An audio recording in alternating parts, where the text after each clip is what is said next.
ஆண்டவர் இயேசு கிறிஸ்துவில் மிகவும் பிரியமான அருள் பணியாளர்களே, அருள் சகோதரிகளே, பாசமான எஸ்பிபி காலனி பாங்கின் நம்பிக்கையாளர்களே, முக்கியமாக இன்றைக்கு புது நன்மை உறுதி பூசல் பெறப்போகின்ற குழந்தைகளே,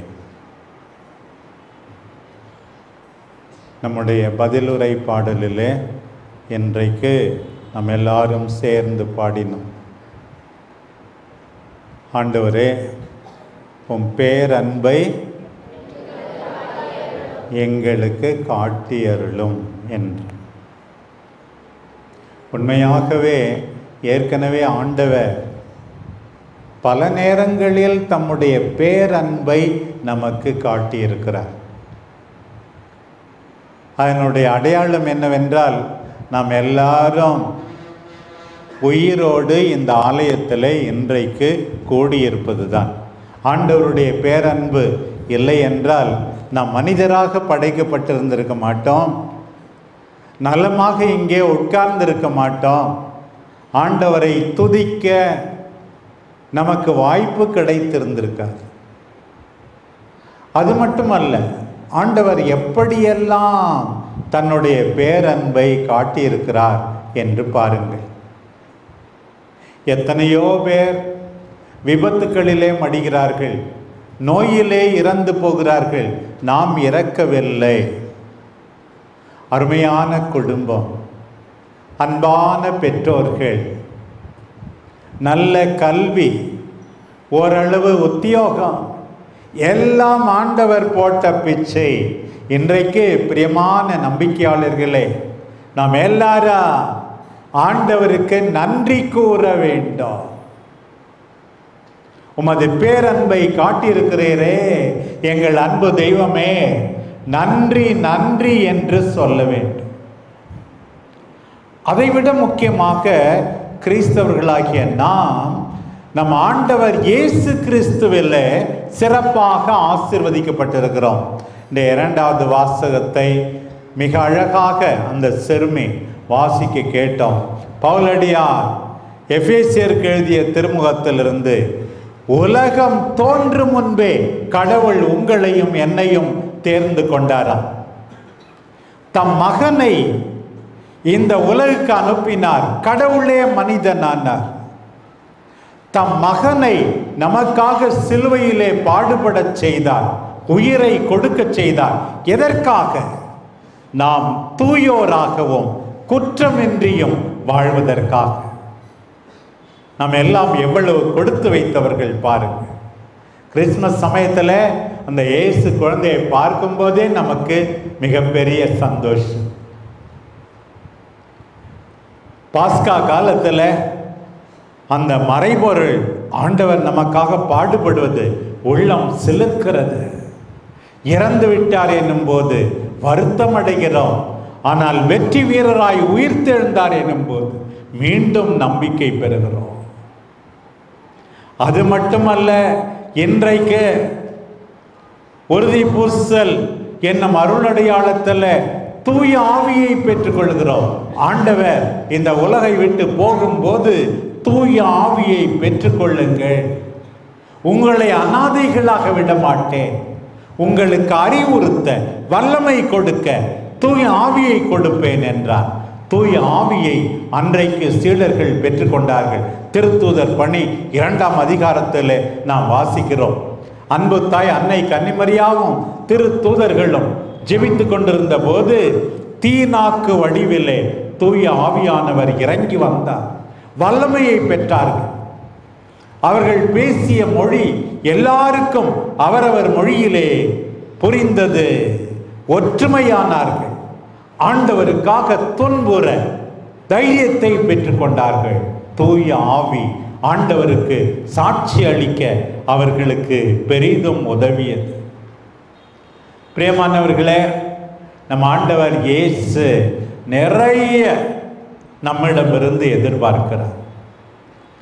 இன்றைக்கு சீடர்கள் எவ்வாறு அவரால் அனுப்பப்படுகிறார்கள் என்று பார்த்தோம். கொஞ்ச நாளாக ஆண்டவர் அவர்களை என்கிட்ட வாங்க வாங்கன்னு கூப்பிட்டார். என்னிடம் வாருங்கள், என் பின்னே வாருங்கள் அப்படின்லாம் கூப்பிட்டார். சீடர்கள் என்ன செய்தார்கள்? ஆண்டவர் பேசுவதை கேட்டார்கள். ஆண்டவர் செய்த புதுமைகளை பார்த்தார்கள். பேய்களை ஓட்டினார், நற்செய்தி அறிவித்தார், நோயாளிகளை குணப்படுத்தினார், புயலை அடக்கினார். சென்ற வாரம் அதற்கு முன்பு எல்லாம் பார்த்தோம். 12 வயது சிறுமியை உயிர்ப்பித்து ஜெயரஸ் என்ற அந்த ஜெபக்கூட தலைவருக்கு கொடுத்தார்.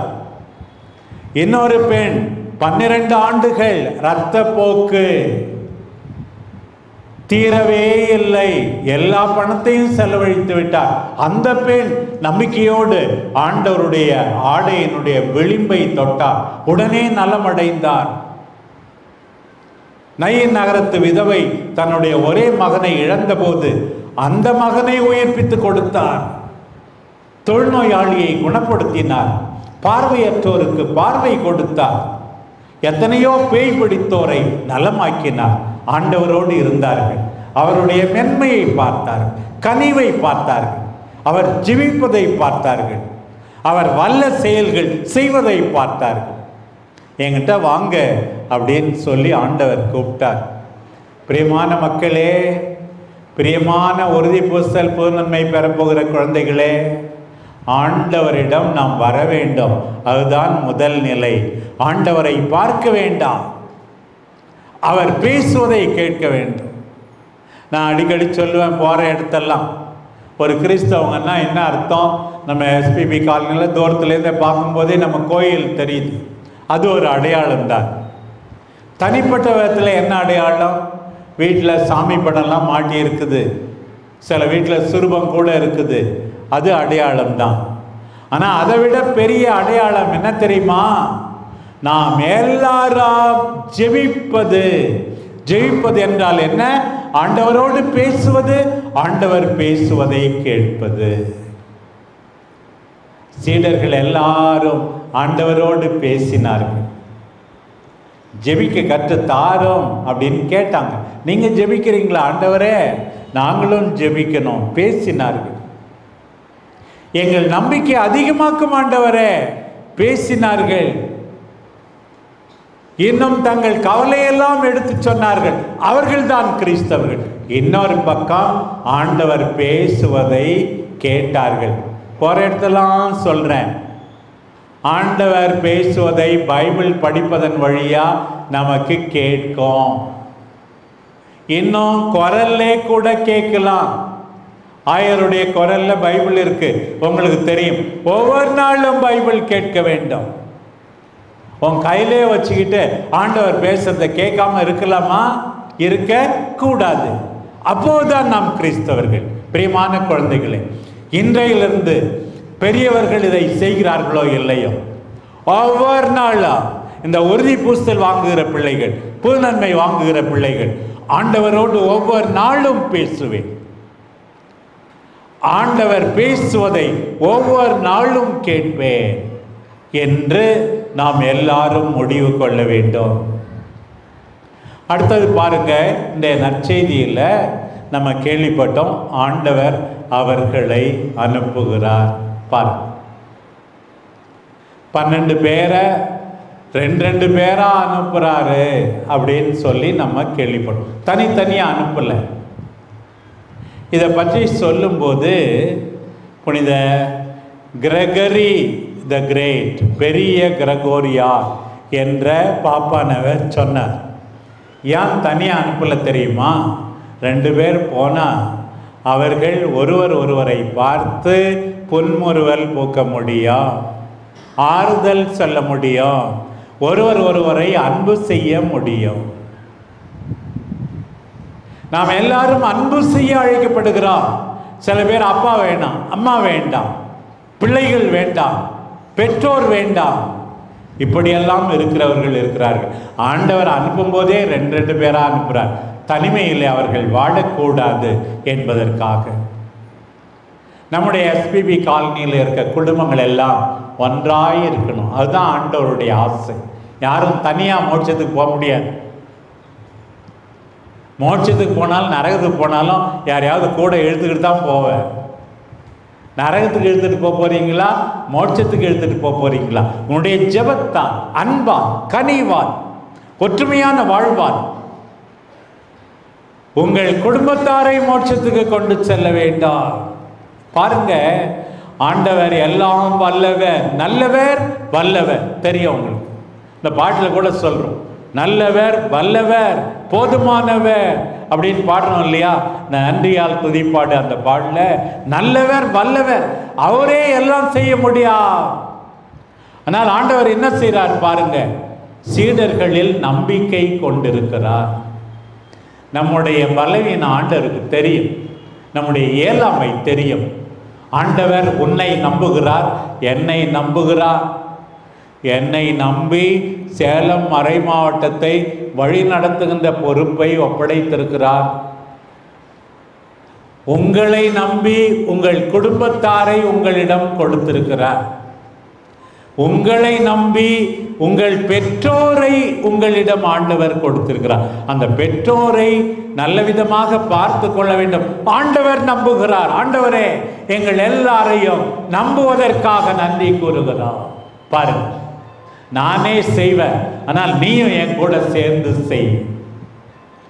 வீட்டில் பார்த்துருக்கோம், சில சின்ன பிள்ளைங்க தோட்டத்தில் வேலை செய்யும் போது மண்வெட்டியை தூக்க முடியலாம், அப்பா நானும் கொத்துறேன் அப்படின்னு சொல்லி வேலை செய்யும்.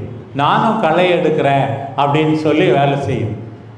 அம்மா வெங்காயம் அறியும் போது நானும் செய்கிறம்மான்னு சொல்லி தாராளமாக இயல்பாக வர அந்த தாய் மகிழ்ச்சி அடைவது போல நாம் செய்கின்ற சிறு சிறு காரியங்களை பார்த்து ஆண்டவர் மகிழ்ச்சி அடைகிறார். பாரு, ஆண்டவர் பாருங்க, போய் என்ன செய்ய சொல்றார் பாருங்க. போய் எல்லாருக்கும் ஒரு செய்தியை சொல்லுங்க.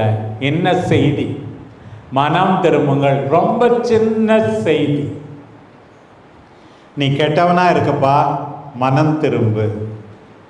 அன்பார்ந்த குழந்தைகளே, பள்ளிக்கூடத்துக்கு போறீங்க, நீங்க சொல்ல வேண்டிய ஒரே செய்தி என்ன? மனம் திரும்பு அப்படின்னு சொல்லுங்க. யாருக்கு மனம் திரும்பன்னு சொல்லுவீங்க? ஒழுங்கா படிக்க மாட்டேங்கிற, கெட்ட படத்தை பார்க்குற, நேரத்தை வீணடிக்கிற, மனம் திரும்பு அப்படின்னு சொல்லணும். நம்முடைய மக்கள் இங்கே வேலை செய்கிறாங்க, பல்வேறு தொழிற்சாலைகளில். என்ன சொல்ல வேண்டாம்? மனம் திரும்பு. ஆனால் இன்னொன்று ஞாபகம் இருக்கணும், உன் வேலையை பாரு அப்படின்னு சொல்லுவாங்க. நம்ம அப்படி சொன்னா என்ன சொல்லுவாங்க? உன் வேலையை பாரு, நீ பெரிய யோக்கியமா அப்படின்னு சொல்லுவோம். நீயே ஒழுங்காக படிக்க மாட்டுற, நீயே குடும்பத்தை ஒழுங்காக நடத்த மாட்டுற, குடிச்சிட்டு அலையிற, நீ எனக்கு சொல்லணுமா? அதுக்கு சொல்றதுக்கு ஒரு திராணி வேண்டாம், நம்பகத்தன்மை வேண்டும். நம்முடைய வாழ்க்கையால் மனம் திரும்ப மற்றவர்களை அழைக்க வேண்டும். ஒரு அம்மா வீட்டை அழுக்கு மூட்டையா வச்சிருக்குது, வீட்டில் நுழையவே பிடிக்கல. அது போய் பக்கத்து வீட்டுக்கு போய் நீ ஒழுங்கா சுத்தமாக இருக்க மாட்டீங்களான்னு கேட்க முடியுமா? கேட்க முடியாது. அதுக்கு என்ன சொல்லுவோம்? ஒய்யார கொண்டையில் தாழம்பூவான், உள்ளே இருக்குமா ஈரும் பேனும். அப்படிதான் கதை. பாரு, நீயே முதல்ல சும்மா நடிக்கிற சுத்தமாக இருக்கிற மாதிரி. மனம் திரும்புங்கள். ஒரே ஒரு செய்தி தான், நம்முடைய வார்த்தையால் சொல்வதை விட வாழ்க்கையால் மனம் திரும்ப அழைக்க வேண்டாம். நம்முடைய பிரசன்னத்தால் மனம் திரும்ப அழைக்க வேண்டும். நம்முடைய நல்ல குடும்ப வாழ்வால் மனம் திரும்ப அழைக்க வேண்டும். நல்லா பாசமா இருந்தா போதும், நம்ம குடும்பத்தை பார்த்து 4 பேர் இயேசுவை தெரிந்து கொள்வார். அப்புறம் ஆண்டவர் இன்னொன்று சொன்னார். ஒரு பக்கம் பேசுவது, இன்னொன்று முக்கியமாக செய்வது. என்ன சொன்னார்னா, எல்லாருக்கும் நலம் அழியுங்கள், தீய ஆவியிலிருந்து விடுதலை தாருங்கள். பேய ஓட்டணுமா? எல்லாருக்கும் குணமளிக்க வேண்டுமா? உன்னை பார்ப்பவர்கள் யாருமே நோயாக விடக்கூடாது. ஒரு அம்மா சொல்கிறாங்க, ஏமா இப்படி உடம்பு சரியில்லாமல் போயிட்டீங்களே? என்ன ஃபாதர் காரணம் தெரியுமா? என் பிள்ளைங்களை பற்றி கவலை தான், பொறுப்பாகவே இருக்க மாட்டாங்குது, சுத்துது ஊரெல்லாம், படிக்கிறதே இல்லை, ஆகையினால்தான் எனக்கு உடம்பு சரியில்லை சாமி. ஆண்டவர் என்ன சொன்னார்? நீ போய் நலமளிக்க வேண்டும் என்று சொன்னார், பேயை ஓட்ட வேண்டும் என்று சொன்னார். முதல்ல நீ பேய் பிடிச்சி அலையக்கூடாது. உங்ககிட்டே பேய் இருந்தால் என்ன பண்ணுறது? இன்னும் 10 பேய் ஒன்றா சேர்ந்துடும். மற்றவர்களிடம் பேய் இருக்கிறது, நற்செய்திக்கு முரணான காரியங்களை செய்கிறார்கள், அது எல்லாத்தையும் ஓட்டணும். அதான் ஆண்டவர் சொன்னார் பாருங்க. இன்னைக்கு புது நன்மை உறுதி பூசல் பெற்றுக்கொண்டவர்கள் போய் எல்லா பேய்களையும் ஓட்ட வேண்டும், எல்லாரையும் குணப்படுத்த வேண்டாம், யாரையும் நோயுற்றோராக ஆக்கக்கூடாது. பாருங்கள் ஆண்டவர் சொல்வதை பாருங்கள். அப்புறம் ஆண்டவர் சொன்னார், எப்படி போனோம்? எளிமையா போ, சிம்பிளா இருக்கணும். சில பேர் ஆன்மீக வாழ்வில் ஒன்றுமில்லை, மூளையும் கிடையாது, பொருட்களை வாங்கி குவித்து கொள்வது, பணம், பொருள், வீடு, இது எல்லாமே போதும் என்று நினைப்பது.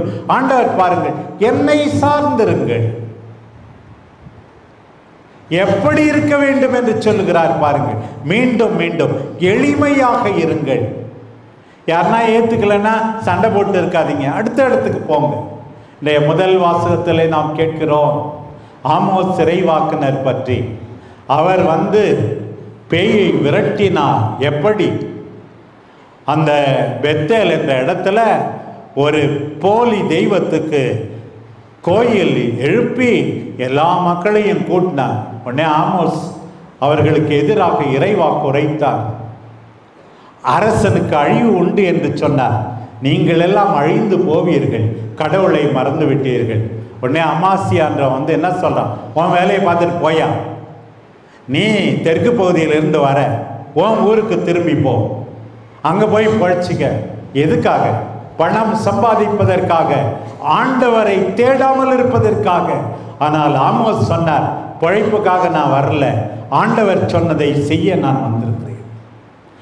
ஆண்டவர் சொன்னதை செய்ய நாம் எல்லாரும் வந்திருக்கிறோம். ஆண்டவர் போ சொன்னார். எங்க போ சொல்றார்? இன்னைக்கு உன் வீட்டுக்கு போ சொல்றார். புதுநன்மை வாங்கினியா, உறுதி பூசல் வாங்கினியா, உன் வீட்டுக்கு போ, உன் பள்ளிக்கூடத்துக்கு போ, நீ பணி செய்கின்ற இடத்துக்கு போ. போய் அன்பால், அக்கறையால், மென்மையால், கனிவால் எனக்கு சாட்சியம் பகர்ந்து வாழ் என்று ஆண்டவர் சொல்லுகிறார். பிரியமானவர்களே, நாம் எல்லாரும் செவி கொடுப்போம். ஆண்டவரே, உம் பேர் அன்புக்கு நன்றி. ஆண்டவரே, நாங்கள் உம்மிடமிருந்து கேட்டதற்கு நன்றி.